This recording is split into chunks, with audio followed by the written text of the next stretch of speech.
these shoes cost £350 and these shoes cost just £50. So in this video, I'm going to discuss the differences between cheap and expensive cycling shoes so that you can decide if expensive cycling shoes are crucial to performance or just a nice thing to have. It feels like every time a new cycling shoe is released, it claims to be lighter, faster, and more efficient than its predecessor. But with that comes the inevitable price tag increase. So I want to see how budget cycling shoes compare to top-spec cycling shoes. Does 7 times the price mean 7 times the performance?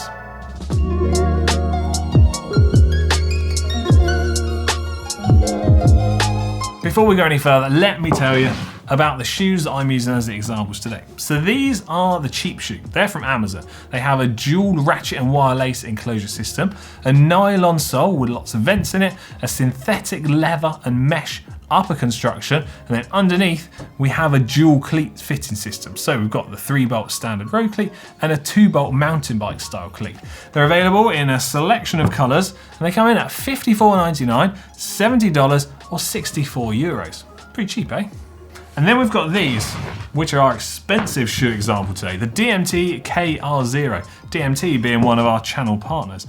These also have a dual ratchet and wire lace enclosure system, a carbon fibre sole this time with large ventilation holes, but instead of that dual cleat fitment, underneath this cleat we've just got your standard 3-bolt road cleat. However, that fitting within the shoe has adjustment forwards and backwards in addition to what's available on the cleat. And then on top we've got a unique seamless 3D knit construction, and then in terms of prices, £369, $470 or €420. Oh, and they're also available in a selection of different colours. First aspect I want to consider, and easiest to compare, is the shoe weight. Now I know in general terms I'm always banging on and saying how aerodynamics are more important than weight, and I'll get onto that in just a few minutes. But in terms of weight, the budget shoe is 580 grams and the more expensive shoe is 496. That's comparing like for like sizes and shoes with no cleats on. I know these ones have at the moment. Now in terms of the difference between those shoes, that's 84 grams. If you consider that in terms of the shoe's overall weight in percentage terms, it's actually relatively high. But if you consider it in terms of overall system weight, so you, your bike and all of your accessories, 84 grams is going to be nearly impossible to ever tell. Now in terms of when you're going uphill, that's when you'd imagine that weight saving to come into effect the most. Now if you were to be cycling up, say, an epic alpine climb like Alpe d'Huez, a saving of 84 grams is only really going to save you in the region of 3 to 4 seconds, which for your average rider, it's not really going to be that important. I mean, maybe it is if you're trying to win the Tour de France or really trying to get a PB, but the difference between these shoes in terms of weight is pretty negligible. Now, traditionally, the thinking along here would be to have a stiffer sole in your cycling shoe is going to mean better power transfer, mean you're faster, drive the bike forwards. However, this method of thinking has come into question in recent years, and studies conducted by the University of Colorado found that the stiffness of the sole of your cycling shoe doesn't significantly impact the maximum power that you can produce. The study that they conducted used a variety of different cyclists and a selection of different shoes with varying degrees of flex in the sole. So if maximal performance is what you're after in your cycling shoes, I think it's fair to say that you can't really count cheap or expensive shoes as being the deciding factor. Something that I think does impact from the stiffness of the sole of your shoe is the comfort that you get. You see, the thinking here behind this is that more flex in the sole is going to translate to more flex going across to your foot. Gradually over time, as your foot is flexing and twisting more, that can lead to some discomfort. The theory behind using a stiffer sole means that your foot is held and supported in a fixed position, which leads to less fatigue and overall tends to try and improve the comfort. Now, even if I apply a small proportion of my body weight onto the cheap cycling shoe and its nylon sole, you can see the amount of flex that it's got. Whereas if I do exactly the same thing here on our expensive shoe with its carbon sole, there's no give whatsoever, which means that the stiffer cycling shoe is going to result in less movement transferred to your foot. And if you combine that stiffer cycling shoe sole with a custom insole, it's going to provide even further support and improve the comfort further still.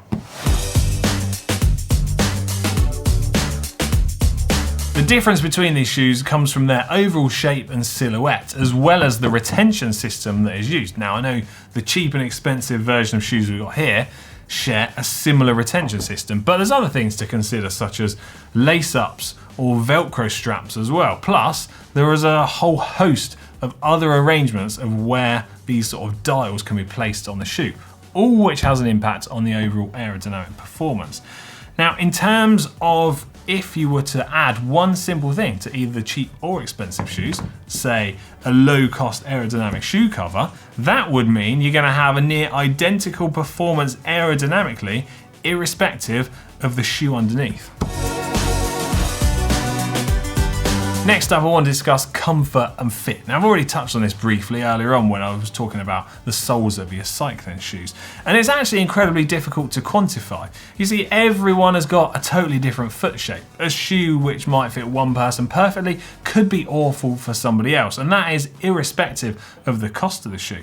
What you should consider, though, in terms of comfort and fit, is that it's incredibly likely that more expensive shoes and the brands that make those expensive shoes will have invested more time, research and money into refining the overall shape and fit that you can get from the shoe.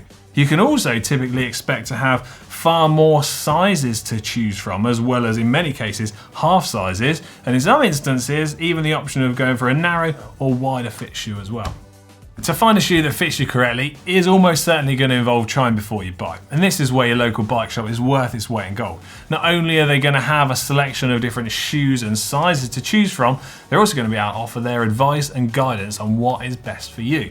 So overall, comfort for your cycling shoes comes from a combination of having a good fitting shoe, having the correct support for your feet, and having a material and upper in the cycling shoe which is breathable and avoids creating any pressure points throughout. Final aspect I want to consider is longevity. You've got people who say buy cheap, buy twice, assuming that the cheaper product is only going to last half as long as the more expensive one. And in some cases, I'm inclined to agree with this. But when you consider that some expensive cycling shoes can cost 7 times the price of some cheap cycling shoes, I think it seems unlikely to expect them to last 7 times longer. However, in my experience, I have generally found that more expensive cycling shoes and the materials and construction methods used does mean that they do tend to last considerably longer than the cheaper alternatives.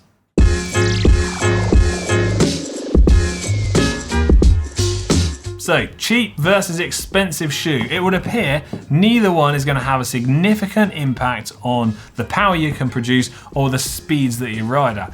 If, however, getting maximal performance is important to you, it would appear the expensive shoe does offer a slight advantage. However, if you consider you want to maximize comfort, design innovation, material quality, and other additional features such as that rigid carbon fiber sole, then expensive shoes do offer significantly more than the cheaper alternatives. The most important aspects that you got to get right is having the correct fitting shoe, regardless of the price of it.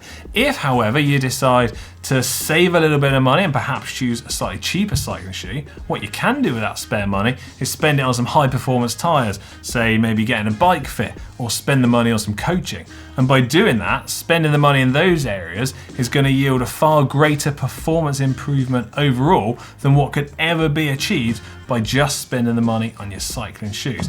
I mean, the best part about cycling shoes is there are literally hundreds of different options to choose from, which bridge the gap from cheapest all the way up towards the expensive end, and lots of different options between, as well as some solid mid-range options which have many of the features of what the expensive top-spec ones have. So there you go, that is my look at cheap versus expensive cycling shoe.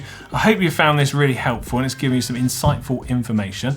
Please do also let me know in the comments section down below what you think of cheap and expensive cycling shoes and where you sort of look to spend your money on that kind of scale. Anyway, if you have enjoyed this video, like and subscribe to GCN Tech, and I'm out of it. See you later.